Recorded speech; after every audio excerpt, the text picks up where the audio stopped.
Maintenance case section 125/3 ప్రకారం maintenance ఇవ్వట్లేదని చెప్పి భార్యకి ఒక ఫ్యామిలీ కోర్టు ఒక సదరు వ్యక్తికి ఎల్ఓసి ఇష్యూ చేశారు. ఎల్ఓసి అంటే మీకు తెలుసు కదా, లుక్అవుట్ సర్క్యులర్ నోటీసులు. అంటే ఇక్కడ హస్బెండ్ వేరే అబ్రాడ్లో ఉన్నాడు, కానీ కోర్టులో ఆల్రెడీ మెయింటెనెన్స్ కేసు నడుస్తుంది.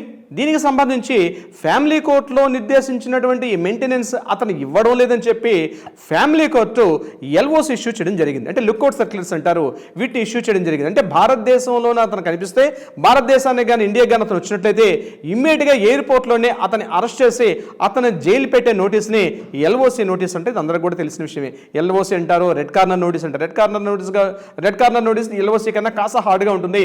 ఎల్ఓసి అంటే లుక్అవుట్ సర్క్యులర్స్. అంటే అతను ఎబ్రాడ్ ఉన్నాడు, పొర్రపాటున కానీ ఇండియాలో అడుగు పెడితే ఎయిర్పోర్ట్లో అతను పట్టుకొని అరెస్ట్ చేసే నోటీస్ని ఎల్ఓసి అంటారు.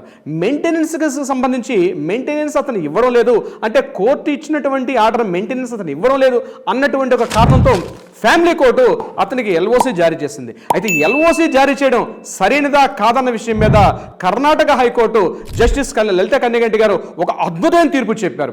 మెయింటెనెన్స్ విషయంలో కేవలం మెయింటెనెన్స్ ఇవ్వడం లేని చెప్పి ఎల్ఓసి ఇష్యూ చేయడం చట్టరీత్యా తప్పు అని చెప్పి ఆవిడ బల్లగుద్ది మరీ చెప్పారు. ఎందుకంటే ఇది civic problem, it's not a crime. Crime చేసిన సందర్భాల్లో మాత్రమే ఎల్ఓసి ఇష్యూ చేయాలి తప్ప కేవలం మెయింటెనెన్స్ ఇవ్వడం లేదని చెప్పి ఒక కారణంతో కేవలం అతన్ని లుక్అవుట్ నోట్ సర్క్యులేట్ చేసే అధికారం ఫ్యామిలీ కోర్టుకు లేదు. ఇది ఒక ఫ్యామిలీ మధ్య ఉండాల్సింది.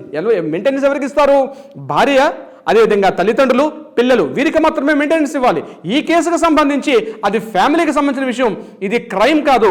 ఒకవేళ మెయింటెనెన్స్ ఇవ్వకపోతే ప్రాపర్టీని అటాచ్ చేసుకోవచ్చు, బ్యాంక్ బ్యాంక్ అతనికి పనిచేస్తున్న కంపెనీకి లెటర్స్ ఇష్యూ చేసే అధికారం ఉంటుంది, లేదా ఆ ప్రాపర్టీ అటాచ్ చేసుకోవచ్చు, లేకపోతే బ్యాంక్కి సంబంధించింది కూడా కొంత అమౌంట్ విత్డ్రాల్ చేసుకునే అధికారం చేయమని చెప్పి ఆ ఆర్డర్ పాస్ చేసే అధికారం కోర్టుకు ఉంటుంది తప్ప కేవలం ఈ కారణాన్ని చూపిస్తూ కోర్టుకి అటెండ్ కాలేదు లేదా మెయింటెనెన్స్ ఇవ్వలేదని చెప్పి అతనికి ఎల్ఓసి ఇష్యూ చేయడం కరెక్ట్ కాదు అని చెప్పి మనకి కలకత్తా హైకోర్టు తీర్పడం జరిగింది. సో డియర్ ఫ్రెండ్స్, ఇటువంటి లీగల్ సలహా సంప్రదింపులకి ఈ పేజ్ని ఇమ్మీడియట్గా ఫాలో అయిపోండి.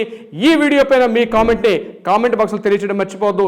ఇటువంటి మరిన్ని వీడియోలకి మీకు ఏదైనా సలహా సంప్రదింపులు కావాలంటే కింద స్క్రోల్ అవుతున్న నెంబర్ని తప్పనిసరిగా కాంటాక్ట్ చేయండి. మా లీగల్ టీం మీకు ఎప్పుడు అందుబాటులో ఉంటారు. Thank you so much my dear friends. మీ రవీంద్రనాథ్, హైకోర్టు అడ్వకేట్, తెలంగాణ.